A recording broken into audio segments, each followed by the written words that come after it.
బట్టతలతో బాధపడుతున్నారా? ఆధునితనమైన పద్ధతిలో hair transplantation చేయబడును. Face clinic, Hyderabad. ఒక రాజ్యసభ సభ్యుడిగా ఉన్నారు, ఈరోజు మళ్ళీ లోక్సభకు పోటీ చేయబోతున్న రాజకీయ నాయకుడిగా ఉన్నారు. ఇవన్నీ కాకముందే ఒక వ్యాపారవేత్తగానే మీరు చేయని సాయం లేదు. డెవలప్మెంట్స్ విషయంలో అయితే మీ జిల్లాకి ఎంతో చేసేశారు. ఇంకా ఏం చేయాలనుకుని మీరు ఈ రాజకీయాల్లోకి వచ్చేసరికి ఏం సాధించాలనుకున్నారు అసలు? ఫైనల్ గోల్ ఇస్ నా చుట్టూ ఉన్న వాళ్ళని ఏం చేయగలుగుతాం, ఏం సాయం చేయగలుగుతాం, వీళ్ళందరూ బాగుండాలా. నా మనసులో ఉండేది ఏంటంటే ఎవరైనా కానీ వాళ్ళు బాగుంటే మనం బాగున్నట్టే. సో ఇటువంటి అవకాశం వాళ్ళు ఇస్తే నాకు, నేను రేపు ఈరోజు చేసేదానికంటే కూడా మూడింతలు ఎక్కువ చేస్తాను, చేయగలుగుతాం కూడా. ఇలా కారణం నాకు లోక్సభ అనేది ఒక పెద్ద అది ఒక బూస్ట్, చట్టసభలో ఉంటారు కాబట్టి.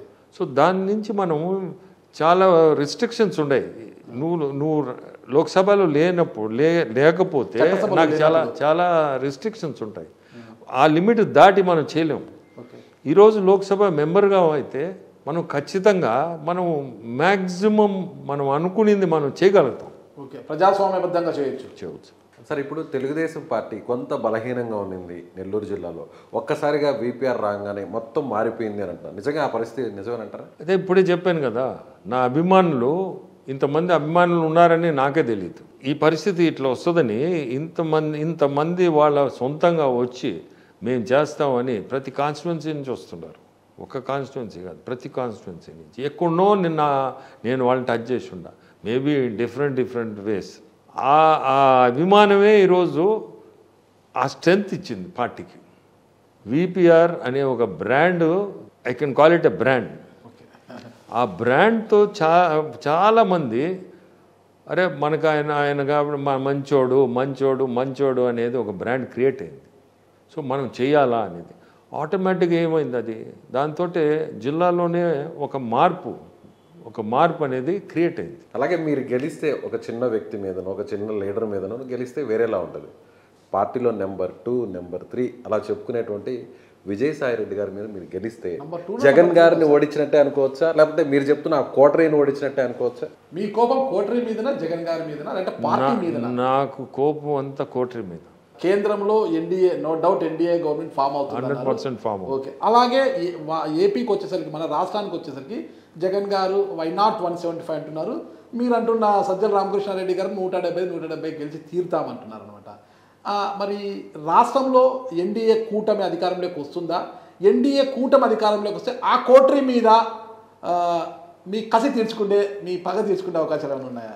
నాకు ఆ పగ అటువంటి నాకేముండవు. ఎందుకంటే నేను ఒకటే, చిన్నప్పుడు ఇది చెప్పాలా, మా మదర్ చెప్పేది, ఎదుటి మనిషి తిడితే తిరిగి తిట్టొద్దు అని.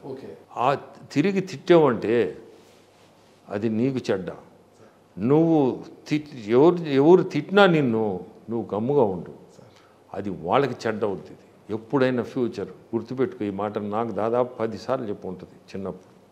ఎదుటి మనిషి తిట్టినప్పుడు తిరిగి తిట్టొద్దు, వదిలేయి, వాళ్ళ కర్మ అనుకొని వదిలేసి. అదే పాలసీలో ఈరోజు కూడా ఒకవేళ మేము రేపు పవర్కి వచ్చినా నేనైతే అసలు వాళ్ళ గురించి కూడా పట్టించుకోను. టైం వేస్ట్ అంటారు? టైం వేస్ట్ కాదు. ఎందుకు భగవంతుడే లెసన్ ఇచ్చేసాడు. రేపు పవర్ పోయినప్పుడు అదే ఒక లెసనే కదా. పవర్ పోతుందంటారా? ఇప్పుడుండే ట్రెండ్ చూస్తే పోయే తట్టుగానే. వాళ్ళు అంత కాన్ఫిడెంట్గా వై నాట్ 175 అంటున్నారు కదా. అంటే పొలిటికల్గా అటు ఉండకపోతే కాన్ఫిడెన్స్ లెవెల్స్ ఆఫ్ యువర్ పార్టీకి కాన్ఫిడెన్స్ లెవెల్స్ అనేది ఉంటుంది కదా. ఓకే. ఈ సీట్ల సర్దుబాటు విషయంలో, అంటే పొత్తు ధర్మంలో భాగంగా సీట్ల సర్దుబాటు విషయంలో ఇప్పటికీ కూడా మల్లగుల్లాలు పడుతుంది కదా ఎన్డీఏ కూటమి అనేది. మరి ఇదంతా సర్దుబాటు అవుతుంటే వాళ్ళేమో ఆల్రెడీ మేమంతా సిద్ధం అంటూ బస్సు యాత్ర కూడా పెట్టేసారు. సిద్ధం సభలు అయిపోయాయి, మేమంతా సిద్ధం అంటూ బస్సు యాత్రలు పెట్టే వాళ్ళు ఒక జోషుని తీసుకొస్తున్నారు. ఎన్డీఏ కూటమి కావాలా అంటే సీట్ల సర్దుబాటు ఇంకా మల్లగుల్లాలు పడుతూనే ఉన్నారు. మరి కాస్త ఇబ్బందికరంగా లేదంటారా? ఇప్పుడు ఏముంది, అంతా అయితే సర్దుకున్నారు. ఇక్కడ కూడా అంతా సర్దుకుంది, టోటల్గా ఫీల్డ్లో దిగేశారు అందరూ. ఇక్కడ కూడా ఏమంత ప్రాబ్లం ఏం లేదు. రేపు నరేంద్ర మోడీజీ ఆంధ్రాకి ఎట్టా 4-5 మీటింగ్లు పెడుతున్నారు. పెట్టినప్పుడు ఆయన ఒక విజనరీ. ఆయన ఓట్ బ్యాంక్ కూడా ఉంది ఈరోజు.